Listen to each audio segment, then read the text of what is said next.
2 मिनिटात किस्सा सांगतो. मी 11/11/2011 बारामतीत आगमन केलं आणि गुरुदेव क्लासेसच्या नावाने क्लासेस सुरू केले. मी पाटील सर संचालक गुरुदेव क्लासेस.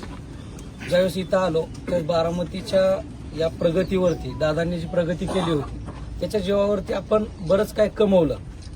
आता दादांना रिटर्न काय द्यायचं हे इतपत मी मोठा नव्हतो.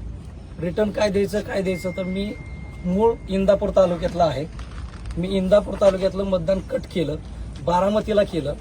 आता अश्रू अनावर होत आहेत, पण मी एकदाच मतदान दादांना केलं. दुसरं मतदान करण्याची वेळ माझ्यावरती आली नाही, परमेश्वराने मला दिली नाही. पण दादांच्या माध्यमातून आज वहिनी आहेत. फक्त वहिनींना जाता जाता एकच सल्ला देईल शिक्षक म्हणून की बारामती जर दादांच्या स्वप्नातली ठेवायची असेल तर तुम्ही खूप मायाळू आहात. फक्त दादागिरी थोडी तरी करावी लागेल.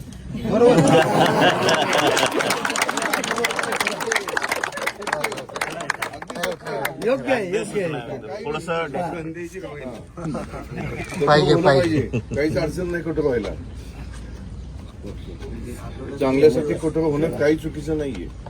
दादांसारखा एक दादाच दादाची जागा कोणी घेऊ शकत नाही.